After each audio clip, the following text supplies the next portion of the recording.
رسوله الكريم أما بعد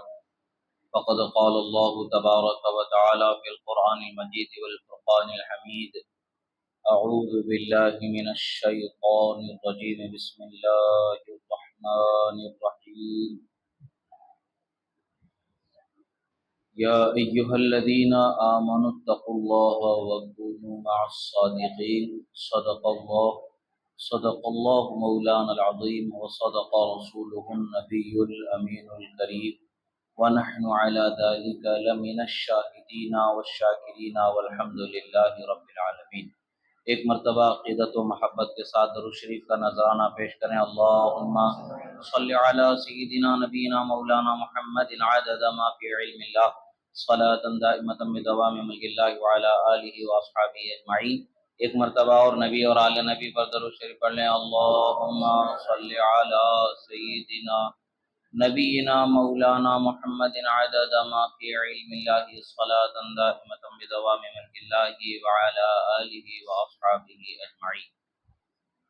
اللہ رب العزت کا بے پناہ شکر و احسان کہ اللہ رب العزت نے ہمیں صحیح العقیدہ مسلمان بنا کر پیدا فرمایا، اس کی وحدانیت کا اقرار کرنے والا، اس کے دین کا ماننے والا، اس کے رسولوں کا ماننے والا،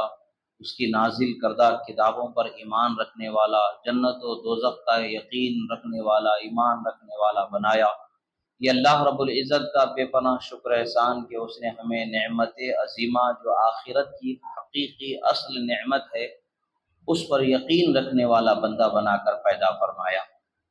ہمیں اگر زندگی قیامت تک کے مل بھی جائے اور ہمیں شکر کرنے کا سلیقہ مل بھی جائے اور ہم شکر کرتے رہیں تب بھی اس کا حق شکر ادا نہیں ہوگا۔ نعمت اسلام سب سے بڑی نعمت ہے، دولت ایمان سب سے بڑی دولت ہے، اس سے بڑی کوئی دولت نہیں، اس سے بڑی کوئی نعمت نہیں، اس سے بڑی کوئی عزت نہیں، اس سے بڑی کوئی بلندی نہیں۔ اللہ تبارک و تعالیٰ نے ہمیں ہر بلندی سے بلند تر مقام جس کا ہے وہ مقام ایمان، دولت ایمان سے مالا مال فرمایا۔ اللہ کا شکر ہے کہ اللہ نے ہمیں مومن مسلمان بنایا۔ اللہ کے محبوب بندوں کو اللہ تبارک و تعالی ہماری رہبری، رہنمائی، ہدایت کے لیے چنتا ہے اور ہمارے درمیان انہیں اخلاق و سیرت کے ساتھ بہترین زندگی کا انہیں نمونہ بنا کر کے زندگی ان کی ہمارے درمیان باقی رکھتا ہے۔ ہم ان سے سیکھتے ہیں اور اللہ اس کے رسول کی محبت کو اپنے دلوں میں مضبوط کرتے جاتے ہیں۔ اللہ کے پیغمبروں کی آمد کا سلسلہ تو ختم ہو گیا، اب کوئی نبی پیدا ہونے والا نہیں ہے، اب کوئی نبی نبوت لے کر کے نیا نبی بن کر کے آنے والا نہیں ہے۔ ہمارے نبی آخری نبی ہیں، آپ کو آخری نبی بنا کر اللہ نے پیدا فرمایا۔ اب آپ کے بعد کسی کو نبوت نہیں ملنے والی ہے، کوئی نبی پیدا ہونے والا نہیں ہے۔ نبی اکرم صلی اللہ تعالی علیہ وسلم کی آمد لوگوں کی ہدایت و اصلاح کے لیے تھی۔ اب لوگوں کے ہدایت و اصلاح کا ذمہ نبی اکرم صلی اللہ تعالی علیہ وسلم کے اتباع، آپ کے طریقے کو لے کر کے چلنے والے صحابہ و اہل بیت کے ذمہ ٹھہرا۔ پھر صحابہ و اہل بیت سے جنہوں نے دولت اسلام، دولت ایمان، دولت دین کو پایا، ان کے وہ ذمے ہوتا ہوتا قرنن بعد قرنن، زمانہ بعد زمانہ، آج ہم تک کے یہ نعمت اسلام جیسا نازل اسلام ہوا اسی طریقے سے ہم تک کے بغیر کسی کم و بیشی کے اسلام ہم تک پہنچا۔ الحمدللہ، یہ اللہ کا شکر ہے کہ اللہ نے ہمیں یہ نعمت سے مالا مال فرمایا۔ اولیاء کرام کی زندگی ہمارے لیے ہدایت کا نمونہ اور رحمت کا ذریعہ ہوتی ہے۔ اولیاء کرام کیا ہوتے ہیں؟ وہ اللہ اور اس کے رسول صلی اللہ تعالی علیہ وسلم کے احکام پر مضبوطی سے چلنے والے ہوتے ہیں، حلال و حرام پر سختی سے پابندی کرنے والے ہوتے ہیں، اللہ کی شریعت پر چلنے اور چلانے والے ہوتے ہیں اور اللہ کے عبادت میں اپنا وقت گزارنے والے ہوتے ہیں۔ اب بہت سارے لوگوں کے ذہنوں میں ایک خیال یہ ہوتا ہے کہ کرامت جب تک کہ ظاہر نہیں ہو جاتی تب تک کہ ولایت کا مسئلہ سمجھ میں نہیں آتا ہے۔ کرامت اور ولایت دونوں کے لیے لازم ضروری چیز نہیں ہے۔ بہت سارے ایسے ولی ہیں جن سے کرامت ظاہر نہ ہو کر کے بھی وہ اللہ کے ولی ہیں، اور کوئی اچھمبے والا کام کسی سے ظاہر ہو جانا، ہماری آنکھوں میں حیرت پیدا کر دینے والا کام کسی سے ہو جانا، یہ بسا اوقات ایسوں سے بھی ہو جاتا ہے جن کے لیے ہدایت، جن کے لیے ولایت تو بہت دور کی بات ہے، ہدایت بھی جن کو میسر نہیں ہوتی، ان سے بھی کبھی کبھی ایسا کام ہو جاتا ہے۔ تو پہچاننے کا طریقہ یہ ہے کہ جو دین اسلام کا ماننے والا مسلمان مومن اللہ کا بندہ ہے، اس سے کوئی خرق عادت چیز ظاہر ہو جاتی ہے تو اسے کرامت تصور کیا جاتا ہے، اور اگر مومن نہیں ہے تو وہ کرامت نہیں ہے،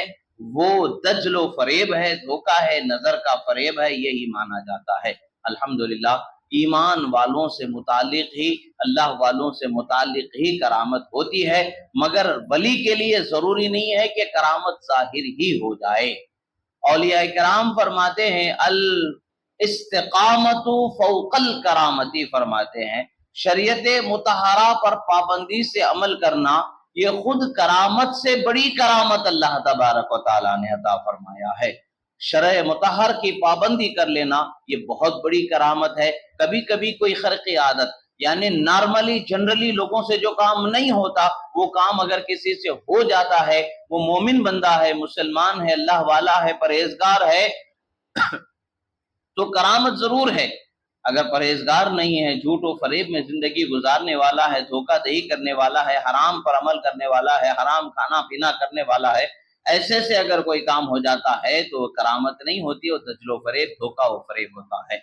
اللہ کا شکر ہے کہ اللہ تبارک و تعالیٰ نے ہمیں جو اولیاء عطا فرمائے ہیں، ہم جنہیں اپنا پیشوا و رہبر سمجھتے ہیں، ہندوستان سے لے کر کے عربستان تک، اور عربستان سے لے کر کے شہر مدینہ رحمت عالم جان عالم صلی اللہ تعالیٰ علیہ وسلم تک کے جو سلسلہ اللہ والوں کا اللہ تبارک و تعالیٰ نے ہمیں بخشا ہے، وہ شریعت پر عمل کرنے والے بھی تھے، شریعت کا علم رکھنے والے بھی تھے، اللہ کے عبادت میں رات و دن گزارنے والے بھی تھے، اور اللہ کے احکام پر چلانے والے بھی تھے، اور اللہ کے فضل و رحمت سے ان سے کرامتیں بھی اللہ تبارک و تعالیٰ نے ظاہر فرمائی۔ اللہ تعالیٰ نے قرآن مجید میں فرمایا یا ایھا الذین آمنوا اتقوا اللہ وکونوا مع الصادقین، اے ایمان والو تم اللہ سے ڈرو اور اللہ کے سچے بندوں کے ساتھ ہو جاؤ۔ آخر اللہ سے ڈرنے کے بعد پھر سچے بندوں کے ساتھ ہونے کا حکم کیوں ہے؟ ڈر جانا، یہ اللہ کا خوف ہمارے دل میں آ جانا، یہ بہت بڑی بات ہے۔ جو بندہ اللہ سے ڈرنے والا ہے وہ متقی بندہ ہوتا ہے، اور جو متقی بندہ ہے اس کے لیے جنت سواری جاتی ہے، سجائی جاتی ہے۔ پھر کونوا مع الصادقین کا حکم کیا معنی رکھتا ہے؟ اللہ والوں کے ساتھ ہو جانے کا حکم کیا معنی رکھتا ہے؟ یاد رکھے کبھی کبھی جو انسان کے دل میں خوف آتا ہے، ڈر آتا ہے، وہ وقتی طور پر بھی ہوتا ہے اور ہمیشہ کے لیے بھی آتا ہے۔ وقتی طور پر انسان کہیں رات کے اندھیرے میں سفر کر رہا ہے، رات کے اندھیرے میں کوئی سرسراہٹ اسے پیٹھ کے پیچھے یا آگے پیچھے محسوس ہو جاتی ہے، وہ گھبرا جاتا ہے، ڈر جاتا ہے، تھوڑی دیر کے لیے اس کے اوپر وہ ڈر غالب رہتا ہے۔ وہ سرسراہٹ کی حقیقت جب اس کے سامنے کھل جاتی ہے، یہ ہوا کی سرسراہٹ ہے، سانپ اور کسی درندے کی یا کسی بری چیز کی جس سے ہمیں تکلیف پہنچ سکتی ہے، اس کی کوئی سرسراہٹ نہیں، اس کے وجود کی کوئی علامت نہیں ہے۔ اب جب اسے اطمینان ہو جاتا ہے، اپنے ڈر جس چیز سے پیدا ہوا، خوف جس چیز سے پیدا ہوا، جیسے سانپ کا خوف اس کو آ گیا کہ کہیں سانپ تو نہیں جو مجھے ڈس لے گا، جب اس کا اطمینان ہو جائے گا کہ یہ سانپ نہیں ہے تو پھر اس کا وہ ڈر ختم ہو جائے گا۔ یہ کیفیت اس پر ہمیشہ باقی نہیں رہتی ہے، انسانی فطرت ہے، اس پر ہر حال میں ایک ہی کیفیت ہمیشہ نہیں رہتی ہے، کبھی خوشی اس پر آ جاتی ہے تو کبھی غم اس پر آ جاتا ہے، تو کبھی خوف، تو کبھی ہیبت، تو کبھی بے باکی، تو کبھی نڈر پن اس پر طاری ہوتا رہتا ہے، اس کے احوال بدلتے رہتے ہیں۔ جیسے جیسے کیفیتیں اس کی بدلتے رہتے ہیں، اس کی سوچ بھی بدلتی چلی جاتی ہے۔ جب ڈر اس پر غالب آ جاتا ہے تو اسے اپنے گناہوں پر پچھتاوا ہوتا ہے، ندامت ہوتی ہے، اللہ کی بارگاہ میں جواب دہی کا ڈر ہونے لگتا ہے۔ جیسے انسان کو پتہ چل جائے کہ بیماری کوئی بری بیماری لاحق ہونے کا اندیشہ بھی ڈاکٹروں نے بتا دیا، بیماری اگرچہ ہوئی نہیں ہے مگر ڈاکٹر نے صرف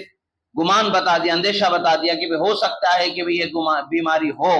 تو وہ گمان پر ہی اس کو اتنا ڈر پیدا ہو جاتا ہے کہ وہ توبہ کرنا شروع کر دیتا ہے، عبادتوں کی پابندی کرنا شروع کر دیتا ہے، گناہوں پر ندامت ہونی شروع ہو جاتی ہے۔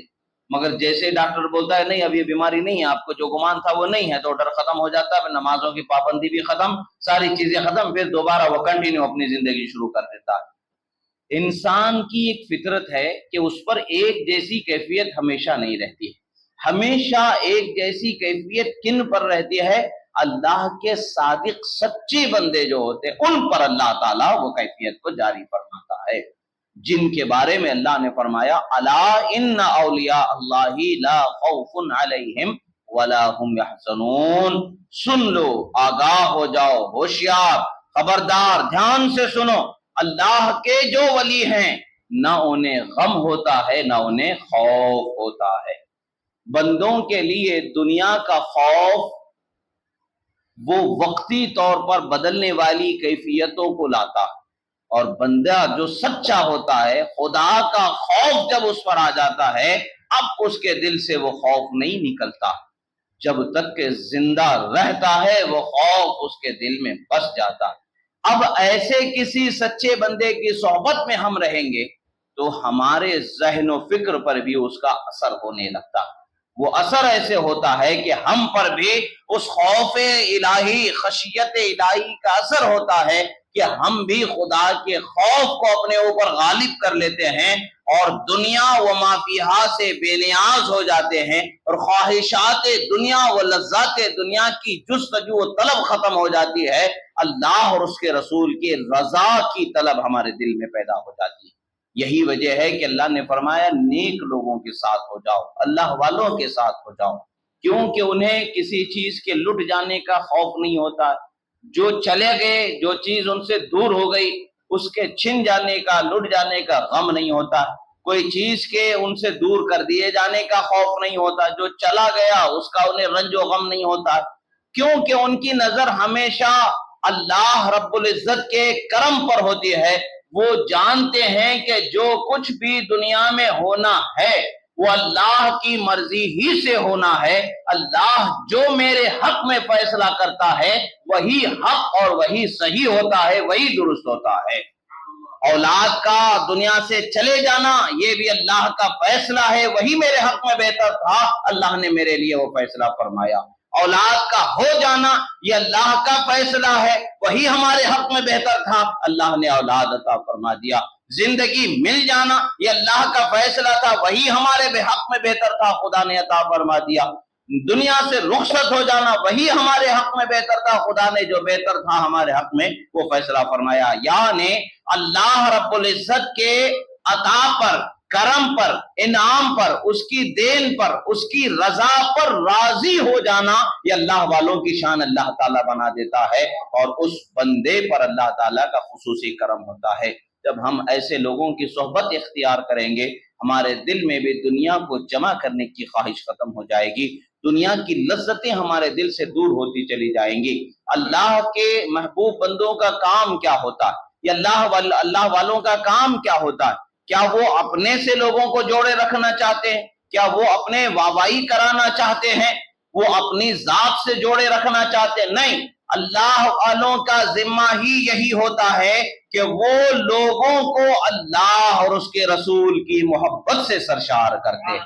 اللہ اور اس کے رسول سے جوڑنے والے ہوتے ہیں، اللہ کے احکام سے جوڑنے والے ہوتے ہیں، اللہ کے دین سے جوڑنے والے ہوتے ہیں، نماز سے جوڑنے والے ہوتے ہیں، روزہ سے جوڑنے والے ہوتے ہیں، زکوٰۃ و حج سے جوڑنے والے ہوتے ہیں، خیر نیک کاموں سے جوڑنے والے ہوتے ہیں، حرام سے توڑنے والے، حرام سے روکنے والے، حرام سے بچانے والے ہوتے ہیں، اور لوگوں کے دلوں میں رسول اللہ کی بے پناہ محبت کو بسانے والے ہوتے ہیں۔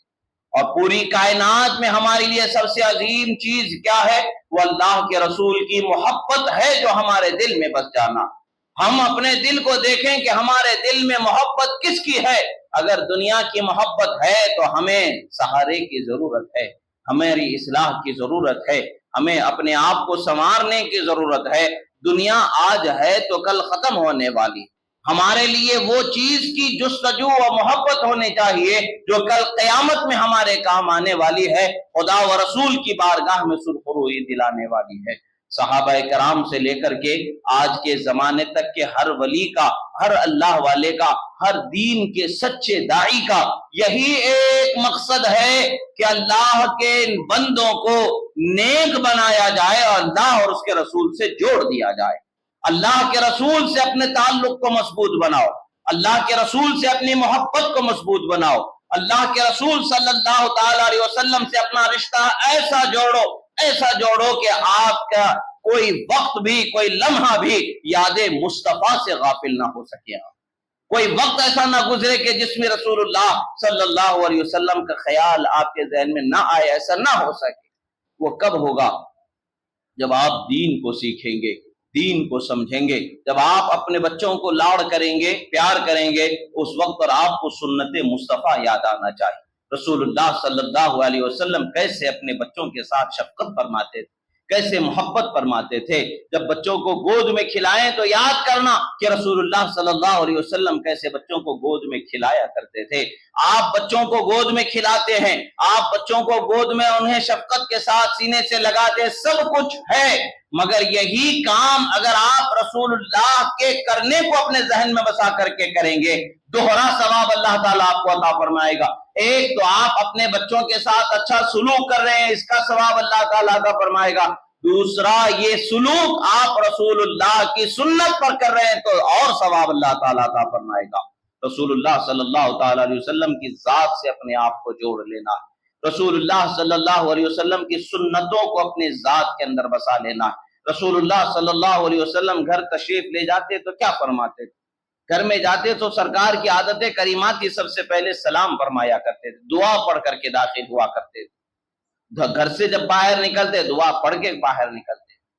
گھر سے باہر نکلتے جب آپ تو دعا پڑھ کے باہر نکلتے۔ آج سرکار کا چلنا پھرنا اٹھنا بیٹھنا ہر چیز کو، زندگی کو ہم نے اگر اپنا لیا تو سمجھ جائیں کہ ہماری زندگی کامیاب ہو گئی۔ ہمارے ذہن و فکر سے ایک لمحے کے لیے بھی رسول اللہ صلی اللہ علیہ وسلم کا خیال نہیں نکلے گا تو ہمارا یہ خیال آنا ہم رسول اللہ کی سنتوں پر عمل کیوں کریں گے؟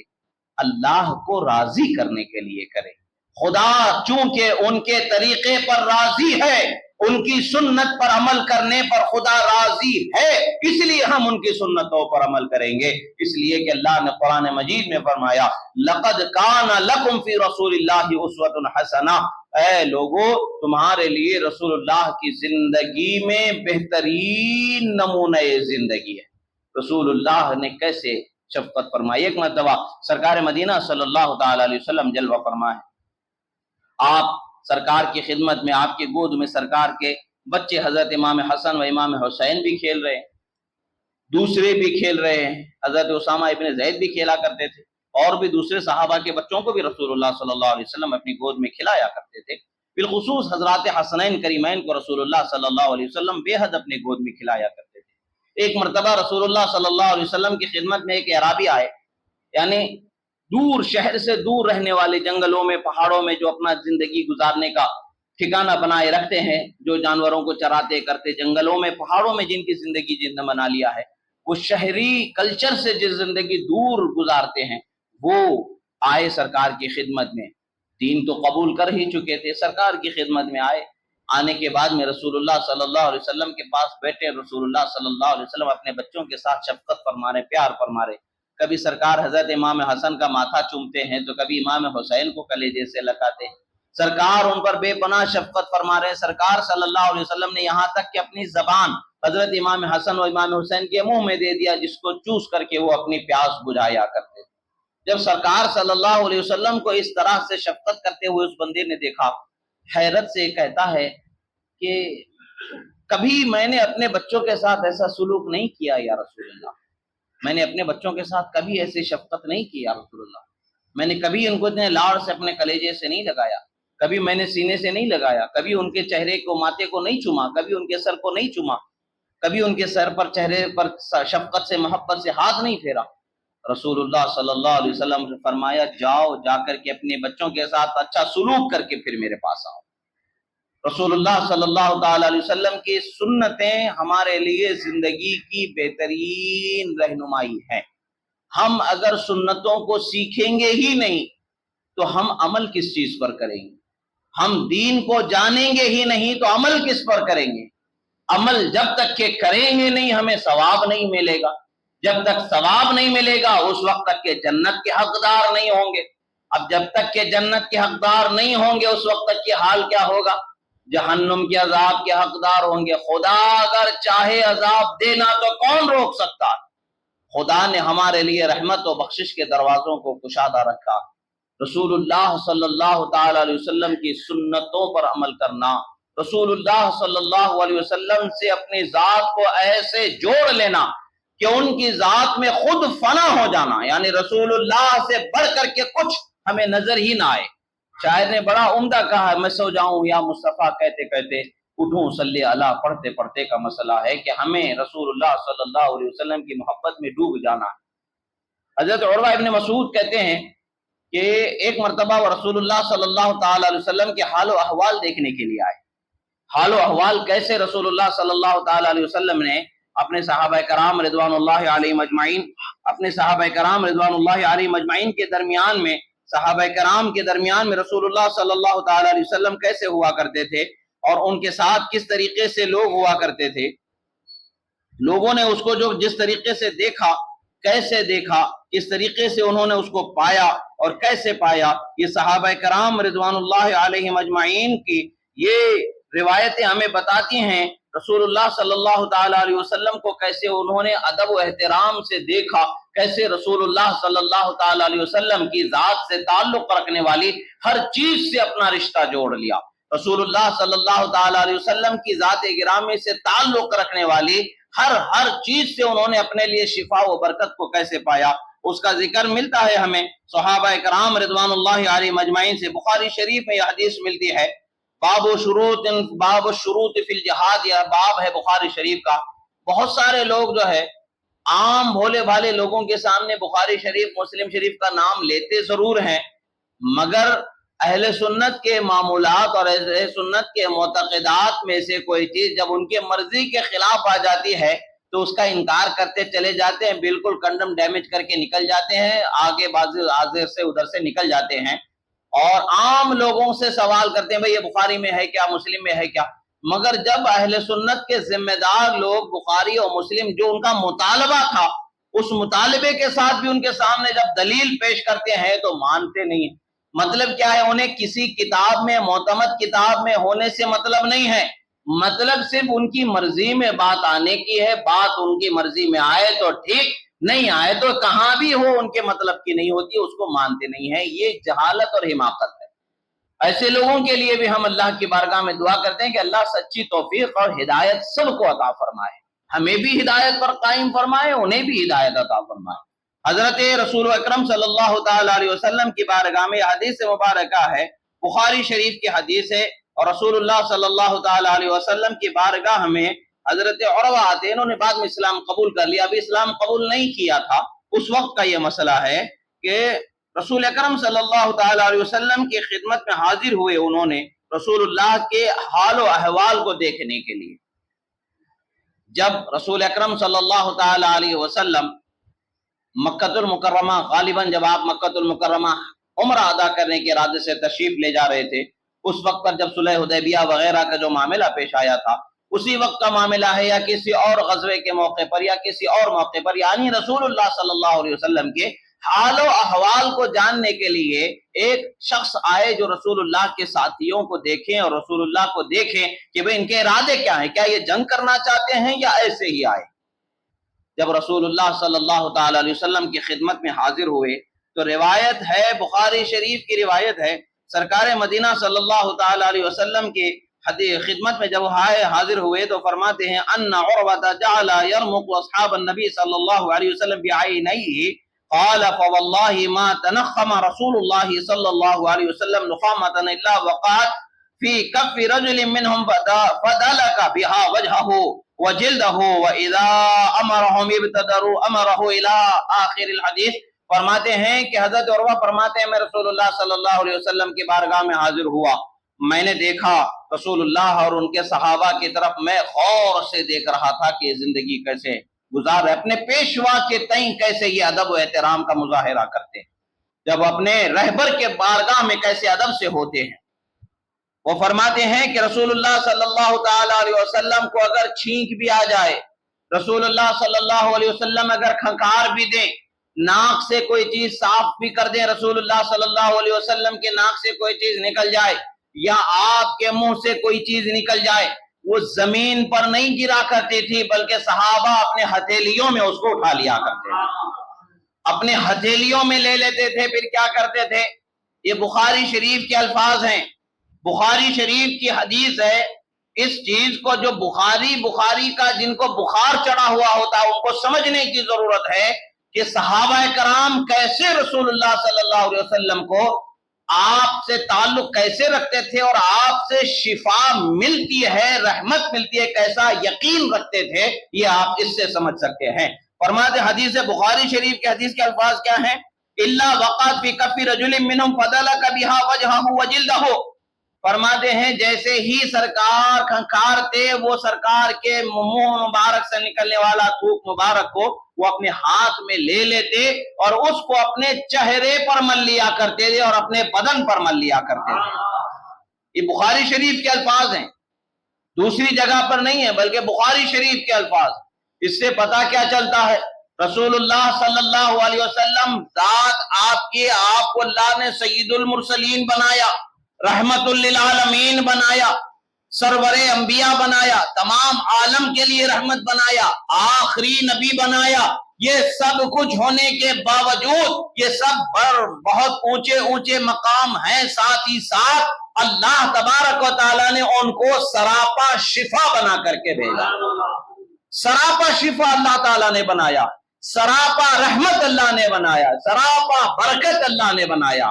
صحابہ کرام رضوان اللہ علیہ مجمعین آپ کے منہ مبارک سے، ناک مبارک سے نکلنے والی تمام چیزوں کو اپنے ہاتھوں پر لے لیتے اور اپنے چہرے پر مل لیتے۔ سرکار کسی کام کے کرنے کا حکم دیتے تو ایک دوسرے پر ایسے سبقت لے جاتے جیسے کہ اس چیز کو پانے کے لیے کوئی جنگ کے میدان میں قتال کرنے کو تیار ہو، ایسا لگتا۔ اگر سرکار نے کہا مثال کے طور پر کوئی چیز لانے کے لیے وہ چیز اٹھا دو تو ہر کوئی اس پر دوڑتا ہے کہ میں سرکار کی خدمت میں سب سے پہلے پیش کروں، میں سرکار کے حکم پر فوراً عمل کرنے والا ہو جاؤں۔ ایک دوسرے پر سبقت لے جانے کے لیے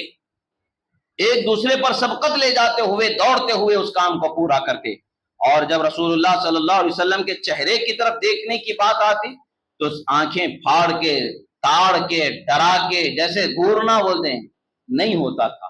اپنے نگاہوں کو جھکا کے رکھا کرتے تھے۔ رسول اللہ صلی اللہ علیہ وسلم کی آنکھوں میں آنکھیں ڈال کر کے دیکھنے کی ہمت صحابہ میں نہیں۔ وہ اپنے مربی، اپنے رہبر اور اپنے محبوب رب ذوالجلال کی بارگاہ میں ایسے ادب سے ہوتے کہ اپنے چہرے جھکے ہوئے ہوتے، سرکار کی نگاہوں میں نگاہیں ملا کر کے دیکھا نہیں کرتے، سر کو جھکائے بیٹھے رہتے اور جب بھی بات کرتے تو دھیمی آواز میں بات کرتے، چیختے چلاتے بات نہیں کیا کرتے تھے۔ آپ فرماتے ہیں وَوَفَدْتُ عَلَى قَيْصَرَ وَكِسْرَى وَالنَّجَاشِي وَاللَّهِ إِنْ رَأَيْتُ مَلِكًا قَطُّ يُعْظِمُهُ أَصْحَابُهُ مَا يُعَظِّمُ أَصْحَابُ مُحَمَّدٍ صلی اللہ علیہ وسلم۔ فرماتے إِنْ رَأَيْتُ مَلِكًا وَاللَّهِ إِنْ رَأَيْتُ مَلِكًا قَطُّ يُعَظِّمُهُ أَصْحَابُهُ مَا يُعَظِّمُ أَصْحَابُ مُحَمَّدٍ محمدًا وَاللَّهِ إِنْ تَنَخَّمَ نُخَامَةً إِلَىٰ آخِرِ الحدیث۔ فرماتے ہیں میں قیصر جو روم کا بادشاہ تھا، کسرا جو فارس کا بادشاہ تھا، نجاشی جو حبشہ کا بادشاہ تھا، ایسے بڑے بڑے بادشاہوں کے دربار میں گیا، میں نے بادشاہ کو بھی دیکھا، بادشاہ کے درباریوں کو بھی دیکھا، بادشاہ کو بھی دیکھا، بادشاہ کے دوستوں کو بھی دیکھا، کسی کو میں نے ایسا نہیں دیکھا جس طرح سے رسول اللہ کے صحابہ رسول اللہ کا ادب کیا کرتے ہیں۔ اتنا ادب کرتے ہوئے میں نے کسی کو نہیں دیکھا۔ جیسے ہی سرکار کھنکارتے ہیں تو وہ اپنے ہاتھوں میں لے کر کے چہروں پر مل لیا کرتے، جیسے ہی رسول اللہ صلی اللہ تعالی علیہ وسلم ناک صاف کرتے وہ اپنے ہاتھوں پر لے کر کے مل لیا کرتے، وضو کرتے ہیں تو آپ کے منہ سے پانی نکلتا ہے تو وہ اپنے چہروں پر مل لیتے ہیں، ہاتھوں کو جسم کو لگ کر کے پانی گرتا ہے تو اسے زمین پر گرنے نہیں دیتے ہیں، ہاتھوں پر اٹھا کر کے اپنے چہروں پر بدنوں پر مل لیا کرتے ہیں۔ یہ محبت، یہ ادب، یہ تعظیم ہمیں کیا بتاتی ہے کہ ہمیں رسول اللہ صلی اللہ تعالی علیہ وسلم کی ذات سے اپنے آپ کو ایسے جوڑنا ہے کہ آپ سے سوا کچھ نہیں، یہی ہماری زندگی ہونی چاہیے۔ ہمیں جو کچھ ملنا ہے آپ سے ہی ملنا ہے، خدا کی رحمت آپ سے ہی ملنا ہے، خدا کی بارگاہ میں بخشش آپ سے ہی ملنا ہے، ہدایت آپ سے ہی ملنا ہے، رحمت آپ سے ہی ملنا ہے، برکت آپ سے ہی ملنا ہے،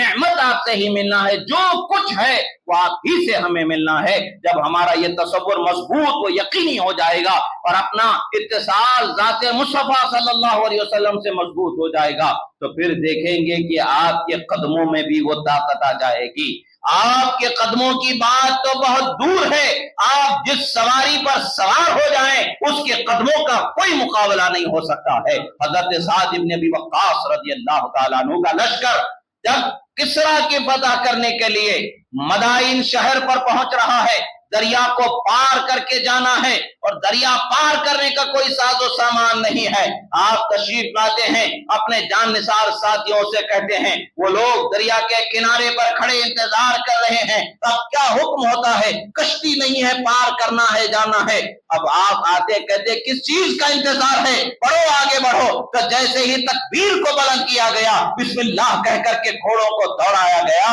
تو پانی کی حالت ہوتی ہے، کیفیت ہوتی ہے، اپنے اندر سمیٹ لینا، صحرا کا حال جیسا ہوتا ہے، زمین تختے کی طرح جیسے مضبوط ہو جاتی ہے، اسی طریقے سے پانی تختہ بن گیا اور گھوڑے دوڑتے ہوئے آگے نکلتے چلے گئے۔ اسی کو اقبال نے کہا، دشت تو دشت ہے دریا بھی نہ چھوڑے ہم نے، بحر ظلمات میں دوڑا دیے گھوڑے ہم نے۔ صحراؤں میں میدانوں میں گھوڑے دوڑانا تو ہمارے ایک عام سی بات ہے، اے لوگوں ہمارے بزرگوں نے بحروں میں یعنی سمندروں میں اپنے گھوڑوں کو دوڑا کر کے تاریخ کو رقم کر دیا ہے۔ یہ طاقت کہاں سے آئی ہے؟ ان سواروں کی وجہ سے ہے۔ وہ سوار کون ہیں؟ رسول اللہ کے قدم چومنے والے ہیں، رسول اللہ کی خدمت کرنے والے ہیں، رسول اللہ کے لعاب مبارک کو اپنے چہروں پر ملنے والے ہیں، رسول اللہ کے لعاب مبارک کو اپنے جسم پر ملنے والے ہیں، رسول اللہ کے لعاب مبارک سے لبریز برکت والا پانی پی کر کے اپنے جسم کو پروان چڑھانے والے۔ وہ برکتیں ہیں کہ پانی بھی جن کے حکم کا محتاج نظر آتا ہے، اپنی خاصیت بدل دینا اس کی شان ہو جاتی ہے، اور یہ بدلنے والی شان ان کو کرامت کے طور پر اللہ عطا فرما دیتا۔ یہ کب ہے؟ جب ہم رسول اللہ سے جڑ جائیں گے، اور اللہ والے ہمیں رسول اللہ سے جوڑنے کے لیے آتے ہیں۔ اللہ والے ہمارے درمیان ولی اللہ ہیں، یہ بزرگان دین آئے ہیں تو یہ ہمیں اللہ سے جوڑنے کے لیے آئے، اللہ سے توڑنے کے لیے نہیں آئے بلکہ اللہ سے جوڑنے کے لیے آئے۔ اگر ہم کسی ولی کے سچے چاہنے والے ہیں تو ہمیں اللہ اور اس کے رسول سے زیادہ جڑا ہوا ہونا چاہیے۔ اور اللہ اور اس کے رسول سے جڑا ہوا ہونے کا مطلب کیا ہے؟ جو فرض عبادتیں ہیں ان فرض عبادتوں پر پابند ہو جانا ہے،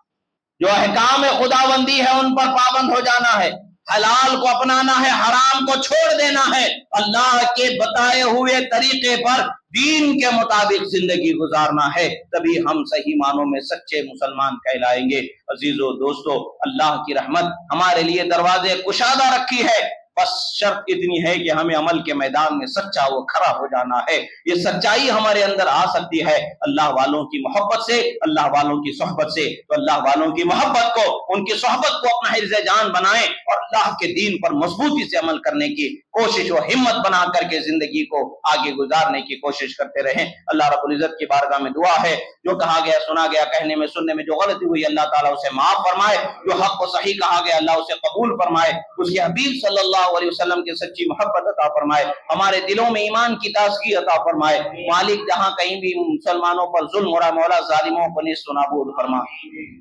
مظلوم مسلمانوں کی مدد فرما، بیواؤں، یتیموں، بے سہاروں، بچوں، بوڑھوں، عورتوں، جوانوں کے لیے مولا اسباب و سہارے مہیا فرما، کفو و نگہبان مہیا فرما۔ مولا ہمارے ملک میں، ہمارے شہر میں، ہمارے گاؤں میں، ہمارے علاقے میں امن، امان، چین، سکون، سلامتی عطا فرما۔ ہماری مسجدوں کی، ہماری عبادت گاہوں کی، ہماری عبادتوں کی حفاظت عطا فرما۔ مولا ہمیں آزادی عطا فرما، آزادانہ زندگی گزارنے، آزادانہ عبادت کرنے والی شان و توفیق عطا فرما۔ ہماری حفاظت فرما، دنیا و آخرت کی کامیابیوں سے ہمیں مالا مال فرما۔ اقول قولی ھذا استغفر اللہ لی و لکم ولسائر المؤمنین پروردگار ہمارے علاقے میں گرمیاں بہت ہو رہی ہیں، مولا بارشیں عطا فرما، مولا تو رحم کی بارش عطا فرما، کرم کی بارش عطا فرما، ہمارے تالاب خشک ہو رہے مولا تالابوں میں پانی عطا فرما، ہمارے ندی نالے کنویں بور بالا خشک ہو رہے مولا اس میں پانی عطا فرما، رزق عطا فرما، فصلوں میں برکت عطا فرما، پانیوں میں برکت عطا فرما، عمروں میں برکت عطا فرما، مولا بارشیں ہمارے لیے رحمت والی عطا فرما، عذاب کی بارش سے ہماری حفاظت فرما، رحمت کی بارش سے ہمیں مالا مال فرما، برکت کی بارش سے ہمیں مالا مال فرما، نقصان کی بارش سے ہماری حفاظت فرما، رحمتوں بھری زندگی عطا فرما۔ وصلی اللہ تعالی علی خیر خلق نور عرشی سیدنا محمد وعلی آلہ وصحبہ اجمعین برحمتک یا ارحم الراحمین والحمد للہ رب العالمین۔